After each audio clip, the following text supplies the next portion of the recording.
Good afternoon, ladies and gentlemen, boys and girls. I am your new host for the Friday episode of The Breaks here on Infanity Television. We got a lot to get to today. NFL, coaching, coaches walking away, coaches retiring.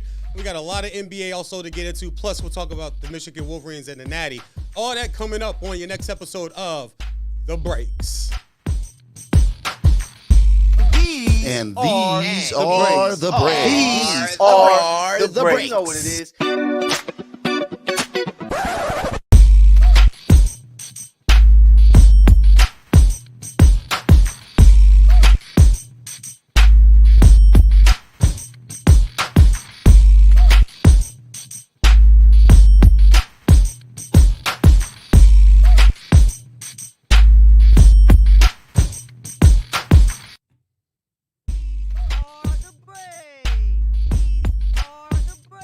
Ladies and gentlemen, boys and girls, once again, Veejay, Vernon, Huskey, the Big Vanilla Funny. I will be your new Friday host here on The Breaks. We'll come with you with all the sports news, everything up to date, give you everything to look forward to in college playoffs. Just finished up. We'll get into that. We're also going to talk about some NFL and some coaches. So let's get right to the NFL right away because there's a lot going on.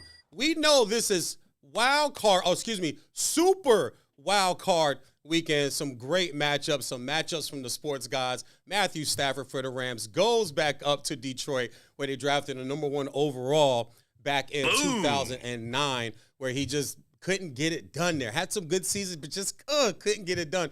But nobody could get anything done in Detroit the last 30 years. That's why Barry walked away. Bye-bye. He gets traded.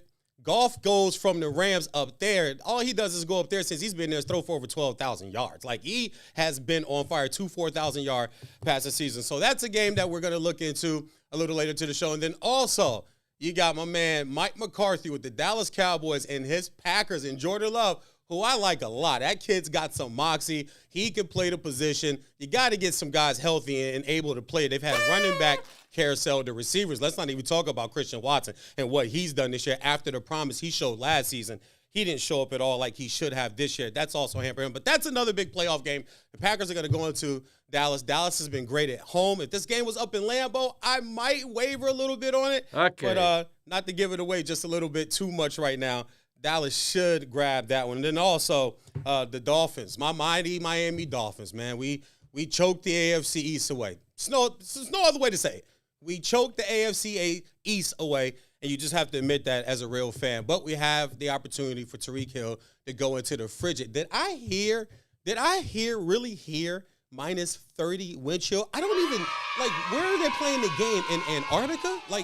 Seriously, that's cold. Minus 30, I've never experienced that. The worst I've ever been in is 3 degrees in my life. That was brick. That was not even wanting to go to your car.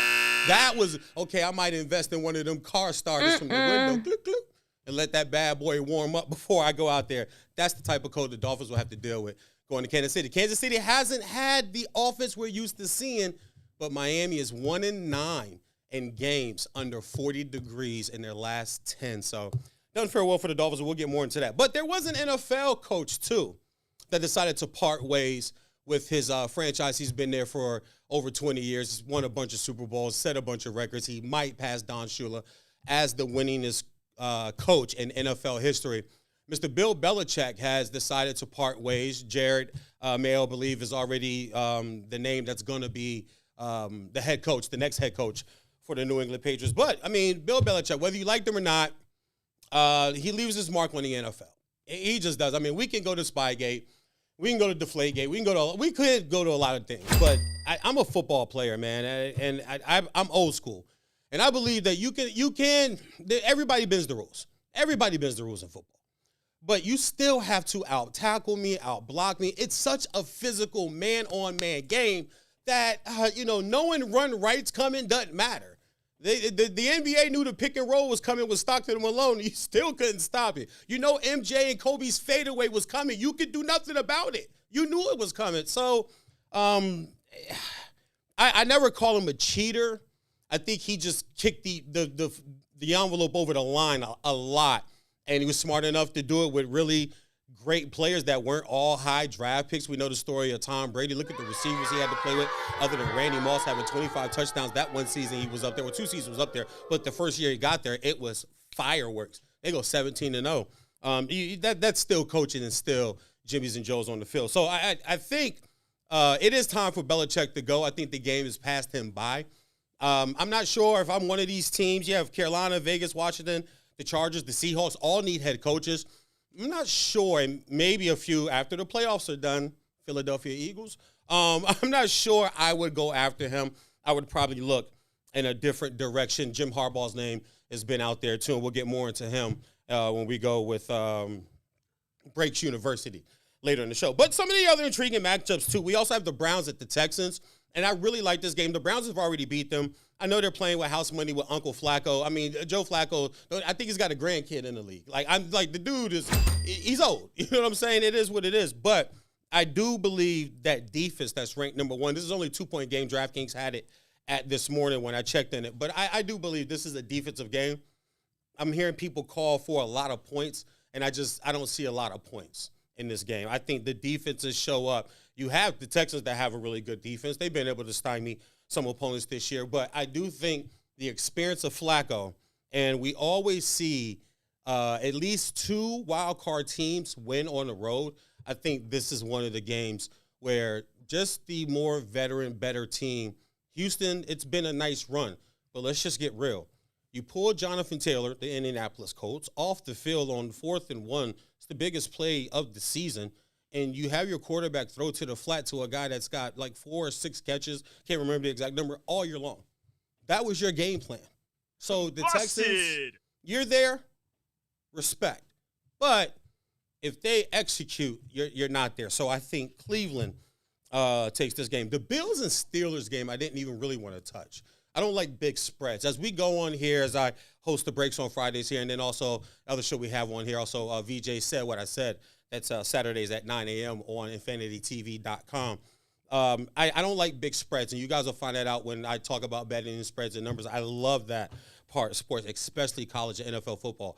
The point spread is a little too big for me. And now I'm hearing 40 to 50 mile an hour gusts of wind. How are you scoring in this game? I think this is probably a lot of Josh Allen, big body, run the ball with Cook, power football. The Steelers just don't have enough Jimmys and Joes. I think Tomlin, who will execute the X's and O's, will do fine. But you got to have the Jimmys and Joes when you're playing football, especially January. Defensive running game travels no matter where you go. They have that, but your quarterback is Mason Rudolph, and he's going to have to make a play, maybe 3, that are game-changing, drive-changing type plays.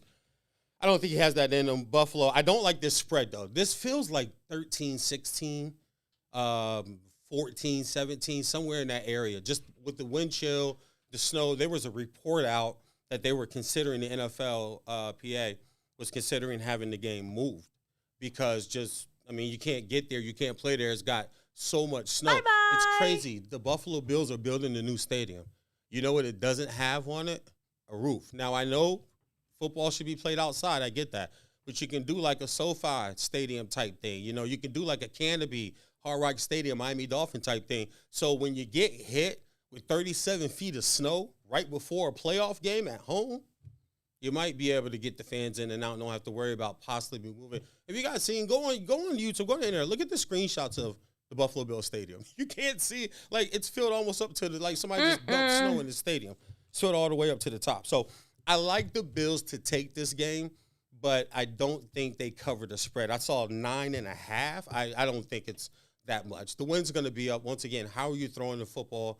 Run, power football. The Steelers like that. No T.J. Watt. They are 1-9, the Pittsburgh Steelers, without T.J. Watt since he got drafted by them. So no T.J. Watt, and I'm not picking them to win that game. And last but not least, the Bucks and the Eagles game, I can throw all the numbers at you all I want to. This comes down to Philadelphia. The Bucks, to me, overachieved. I had the Saints winning this division, which they missed by a game. So I had the Saints. The Saints were in the playoffs until some other NFC game happened at the later slate last Sunday. The Saints were in. They were going to win the division. But the Bucks have, I think, played above their shoulders and above expectations. This is all on Philadelphia. They've lost 5 of their last 6. They beat Buffalo, which was just a crazy overtime game. Jalen Hurts with the walk-off scramble. And you're really thinking, okay, here they come. Here come the Philly Eagles. I believe 11-1 or 10-2, 11-1. I believe they start out. Here comes Philly again. And I picked them to win the NFC. At the beginning of the season, my pick was the Ravens and the Eagles for a Super Bowl. And I had Jalen Hurts winning the the MVP. I'm not going to cash that in there. But this is all on the Eagles. Nick Sirianni, Jalen Hurts, so-called can't throw, got a finger thing going.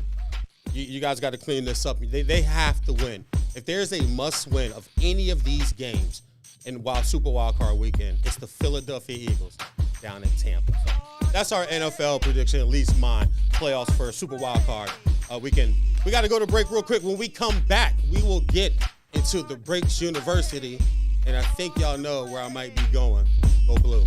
Veejay, Vernon, Huskey, the Breaks. Hey everyone, I'm Neko Gumike with the LA Sparks, and you are watching Infanity Television.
Profanity Nation. A podcast for the fans, by the fans. Dive deep into the topics the other shows miss. Raw and uncensored. And he's going to play team ball. His legacy is at stake. Rare, hard-hitting interviews with players, coaches, and you, the super fans. I'm not hating. I'm like, okay, cool. 3 championships in 5 years. He's more than good, bro. Profanity Nation. Listen live or subscribe on your favorite podcast platform. What's up, y'all? It's your girl, Chanel Gwimike, and you're watching Infanity Television. Boom. Shout out Infanity Television. This is Juju Watkins. See y'all.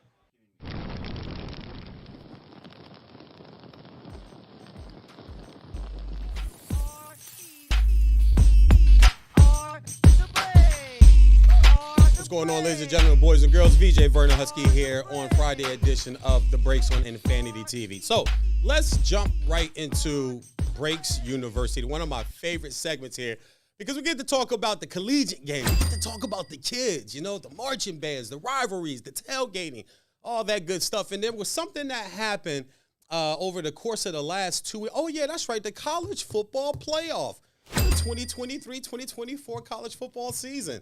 Bama versus Michigan, Washington versus Texas. Washington moves on. Michigan moves on.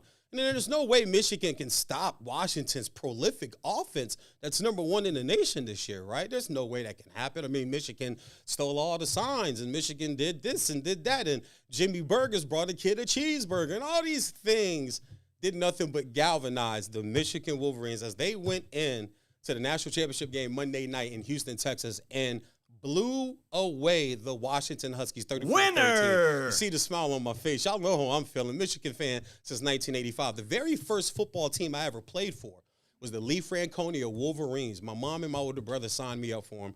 Their mascot, we were the Wolverines. I asked my older brother, Dennis, is there a college team with Wolverines? He goes, yes, Michigan. I said, okay, that's my favorite team. That's how I truly became a Michigan fan since 1985. And we went undefeated and won the county championship that year. I got the pictures and trophies to prove it. All you got to do, hit my social media up to Big Vanilla Funny on Instagram, Big Vanilla Funny on Twitter. Let me know you want to see it. I'll take a picture, post it up for you. So, also in that game, you looked at Michigan's defense, and I've been talking about the defense all the way back to the Ohio State game, the Penn State game. Their defense, number 1 in the nation, 9.5 points per game. Number 2 in the nation at yards allowed. Go check the yards allowed to Bama and Washington. Look at their average. Look what Bama and Washington were averaging. And then when they played Michigan's defense, Mike Minter, our defensive coordinator, lent. Isn't it cool how the hardballs just kind of lend coordinators back and forth? The defensive coordinator for the Baltimore Ravens, Don Brown, right now, was at Michigan, and he had number 1, number 2, number 3. I believe one year it fell to like 4. Like, he had 4 straight years top 4 defense. Mike Minter was in Baltimore, so they call each other swap. Mike Minter comes up to Ann Arbor, and the last 2 years have posted top 3 defenses this year, nation's number 1. I guess defense does win championships. I mean, the way they dismantle Michael Penix and those receivers, they actually – Nick Saban said last week before he retired that before Michigan sent him, to the rocket chair, he said that they practice all week long for an NFL-type defense, Baltimore Ravens-style defense, keep everything in front. We got the big uglies up front, the 4 guys to get a 4-man push-over. We'll drop the rest of the guys. We just want to keep everything in front of us. We're not letting the Dunze and Lindsey and all this. We're not letting these guys fly free for 1,500 yards, 1,000 yards. I think they had 3,000-yard receivers or a guy right below, but they definitely had 2. We're not letting these guys run free and burn us. Will Johnson, probably the best corner and true sophomore, has to come back to Michigan, so he'll be back in Ann Arbor. Just really took them out of the game and then flipped the ball around. Michigan, big boy, big man football. One of my favorite phrases, moving grown men against their will. You don't want to go there, but I'm about to push you there. You are all a loser. The squats, all the deadlifts, all the cling, the cling joints, all that that's not going to matter. I'm still going to push you there because this back needs to get here.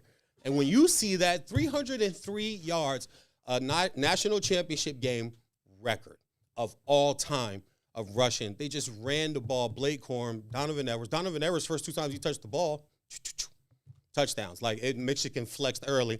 Washington made it interesting, but Harbaugh shuts all the noise down, all the sign stealing stuff you guys want to talk about. Go ahead, have fun with it. They're not going to vacate a national championship that after the guy was gone that supposedly did these things.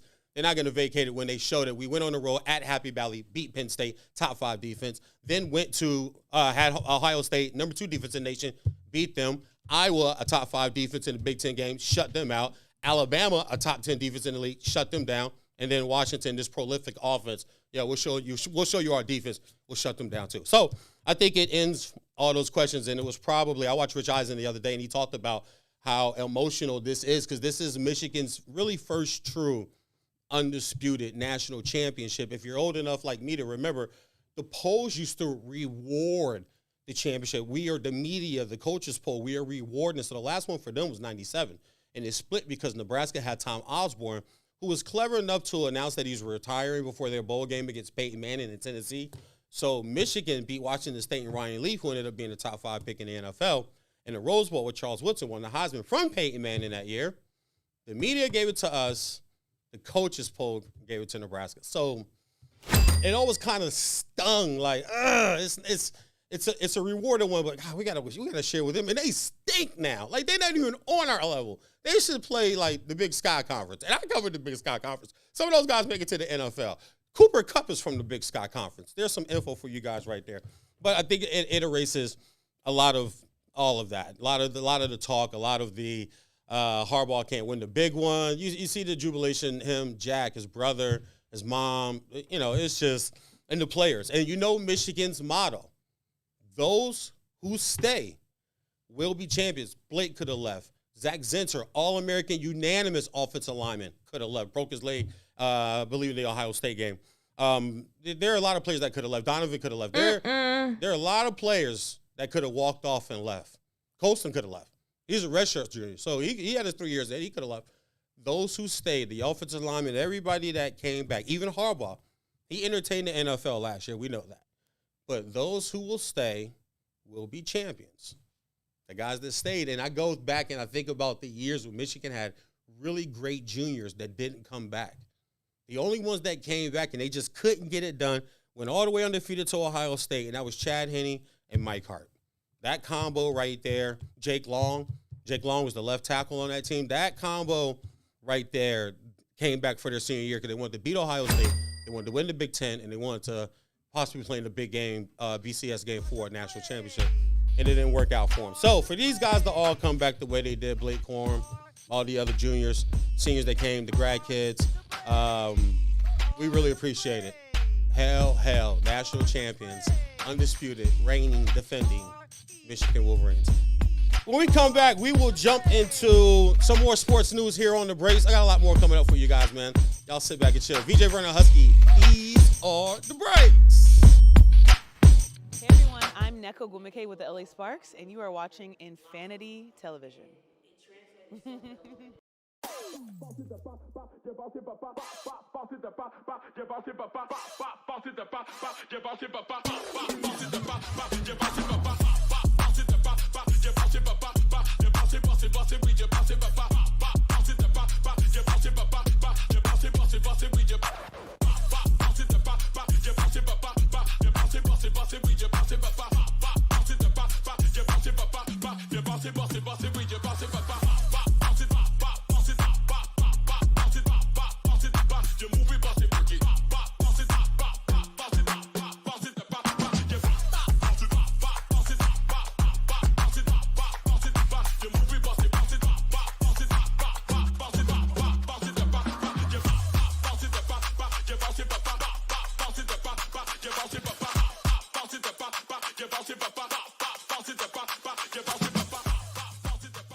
Profanity Nation.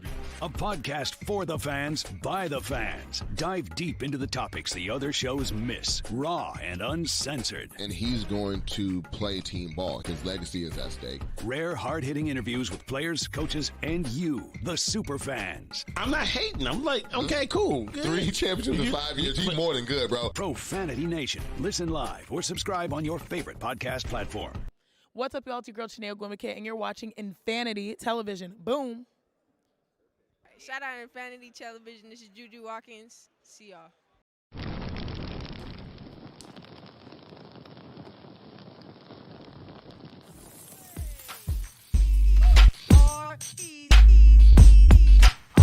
What's up, everybody? Veejay, Vernon, Huskey here on the Breaks Infanity Television. So, right now we're going to get into another fun segment that I think I'm going to have a lot of fun doing with you guys here. This is Fast Break.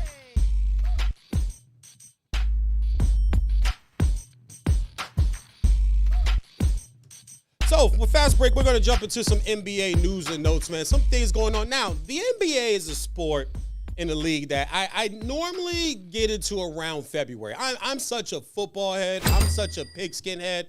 I'm high school, college, pro. Listen, I watch the XFL. I know. I don't have much of a life, guys. Comedy, my family, my kids, my belief in God, my friends, my close. I don't do a lot, man. So that one thing right there, football really, really speaks to me, and I'm sold in all the way through the season. So NBA to me, kind of Christmas Day, you get those games in. But I always feel like after the new year, you could kind of, chime in a little bit. I'm also a really big NHL hockey guy, New York Rangers in the building. And I'm also a big college basketball fan, been a Tar Heel fan since the mid-'80s. So, but with the NBA, I think after the new year, this is where you can start to, dip in a little bit, start to check in a little bit and look at some standings. And I watched a handful of games, not a whole bunch, not every night like some NBA guys do. But some teams that I think are in trouble and some teams that I think are doing really, really good and really well. Not sure I believe in them. I want to start with the Boston Celtics. Now, I said 2 years ago that I thought Jason Tatum, he is a bona fide superstar in the NBA. But he reminds me a lot of Paul George. And Paul George was a player that I was on record when I first started my radio career saying I thought we saw the best Paul George in Indiana. I understand he had the one OKC year when he got traded there, but remember, that was also a contract year. And those of you who've been following sports as long as I have, contract years, guys either play or they bow. They trying to get that bread. They trying to get that money. So I thought that's where, and he got the money for the Clippers, and he's out here in L.A., but what does it produce? You telling me the Paul George we've seen here in L.A. is as good as the Paul George we saw, going to the Eastern Conference Finals and the Pacers, and I was just young, probably doesn't even know what really happened. It was really, he's young. He's going against LeBron and he's going against the Heatles, D-Wade, Bosh, Spoelstra. You know what I'm saying? He's going against that squad, and he's just out there balling. I thought now when he actually has to think the game through and he has to really, really dig into the game, we see, explosive scoring nights, but it's not always a winning formula. And I feel that way about Jason Tatum. And the bad taste in my mouth from the finals is still there. Like his numbers went down. He just didn't show up, and they had a 2-1 lead. And you got a 2-1 lead, man. You're supposed to be that next guy. Okay. You're supposed to be the next Kobe type guy coming through the league. I got to see you, I got to see you get them dubs. I got to see you close those games out, close those series out when you have the opportunities to. That's what the stars do. That's what the best of the best do, the cream of the crop. And he's a great player. I like Jason Tatum, but I got to keep it a buck. You got to go win me one, dog. And they're jumped out to a great start right now. The Bucks. Giannis got a ring. We know that. But, there were some injury issues. You did play the Hawks in the Eastern Conference Finals. No, not to the Hawks. They are 15-21 right now, which I also said when they fired Nate McMillan, it was a stupid idea.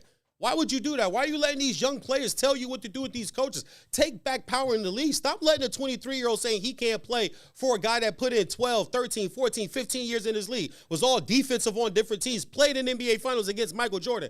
Who the hell are you?